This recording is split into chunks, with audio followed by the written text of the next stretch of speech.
Muy buenos días, familia. Aquí seguimos un día más, una mañana más de jueves para seguir compartiendo y meditando en la bendita y poderosa palabra de nuestro buen Dios, que hoy vamos a concluir este pasaje tan apasionante que incluso los 4 evangelios lo recogen.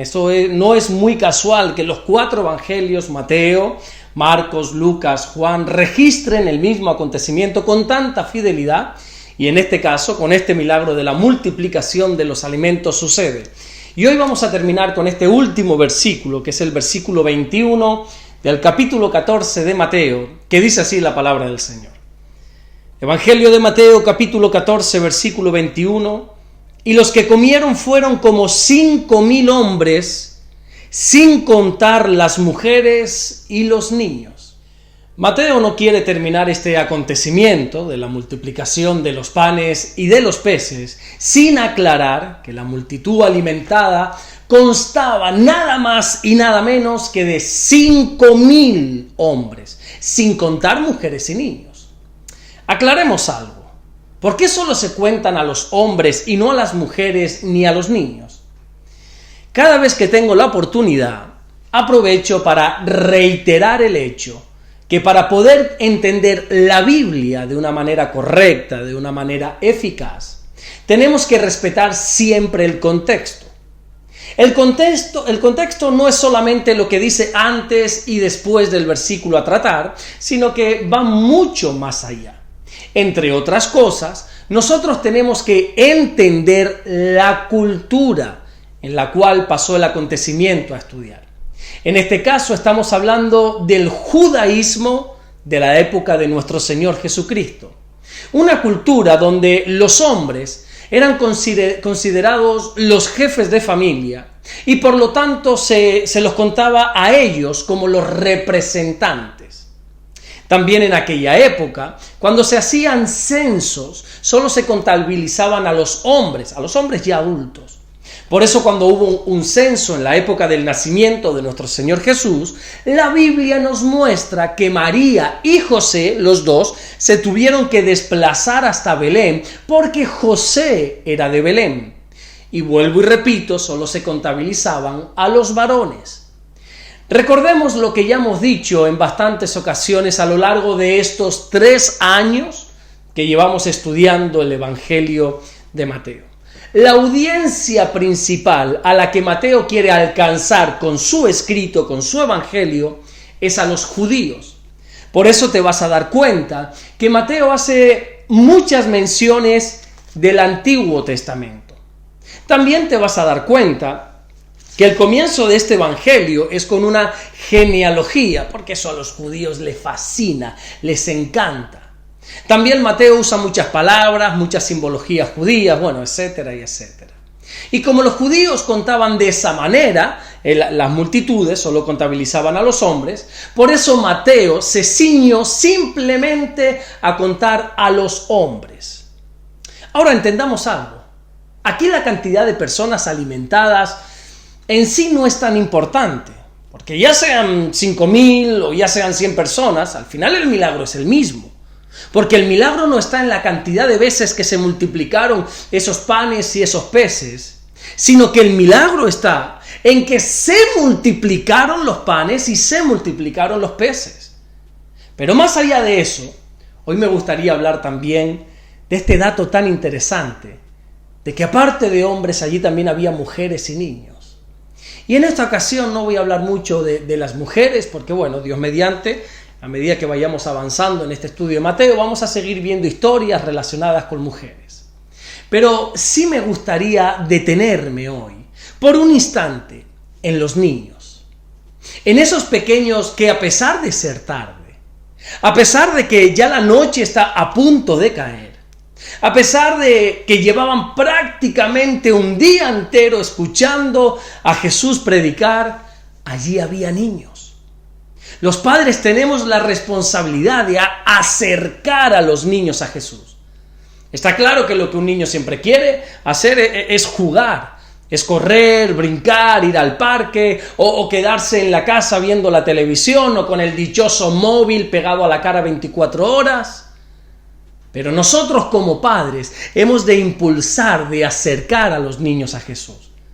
Y en este tiempo que nos ha tocado vivir, más que nunca, tenemos que esforzarnos para que nuestros hijos quieran estar donde esté Jesús. La Biblia nos enseña que los niños ya tienen ganado el reino de Dios.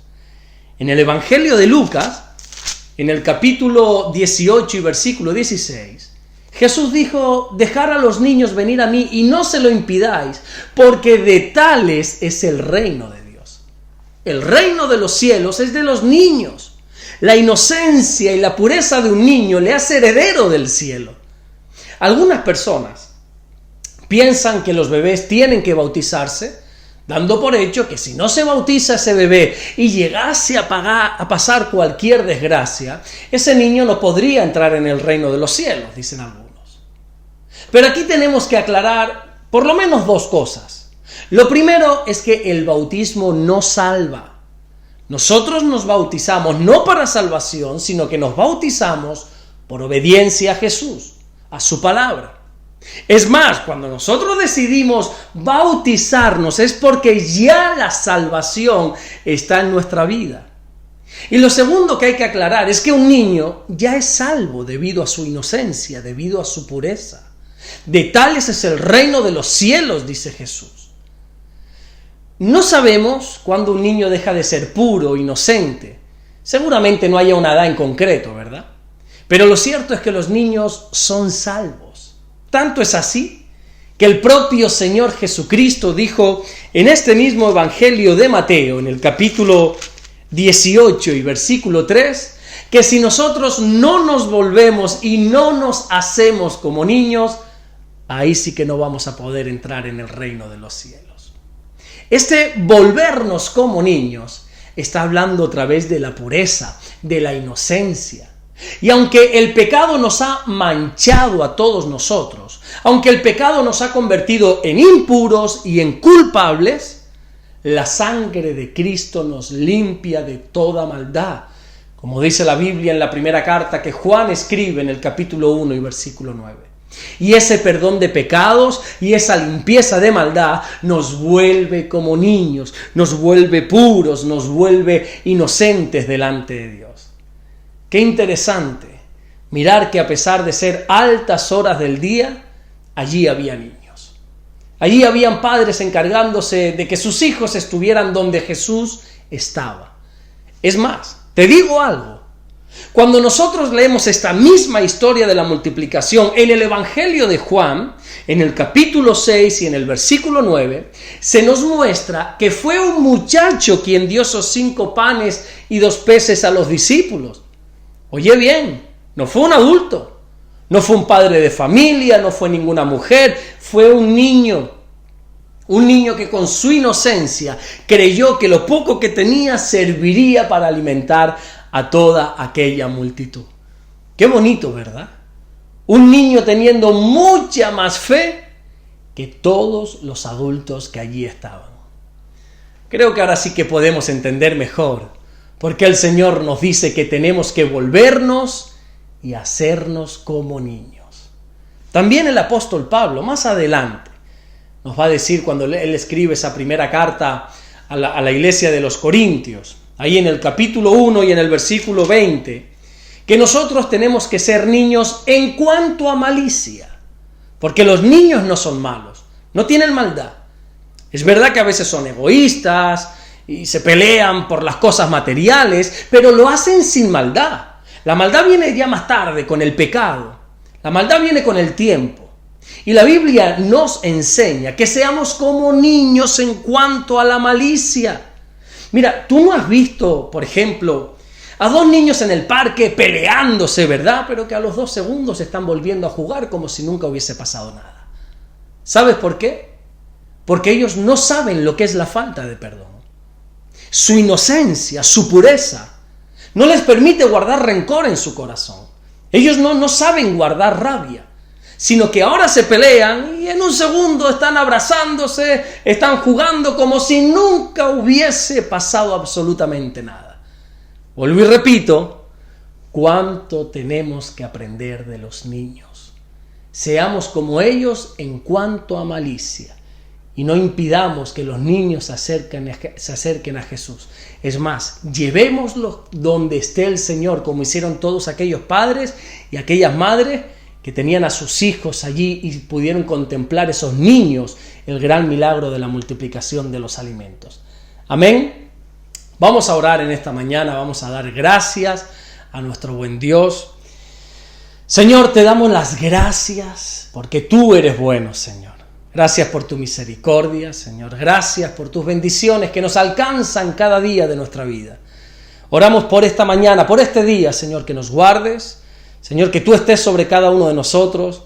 Y en esta ocasión, Señor, queremos levantar una oración por todos los niños, Señor, para que tú los guardes de todo mal, de todo peligro, de todo sistema de este mundo que quiera impregnar en ellos un carácter alejado de ti, que quiera enseñarle una inmoralidad, que quiera enseñarle cualquier cosa, enseñanza que no va acorde a tu palabra. Guárdalos, mi Dios, y danos mucha sabiduría a los padres para saber instruirlos en tu camino, para que cuando fueren mayores no se aparten de ti. Gracias, mi Dios, por todo lo que estás haciendo y gracias por todo lo que vas a hacer, en el nombre bendito de Jesús. Amén. Dios te bendiga, nos vemos mañana, Dios mediante, si así Dios vuelve a regalarnos este inmenso privilegio de poder seguir compartiendo la palabra de nuestro Dios. Dios te bendiga.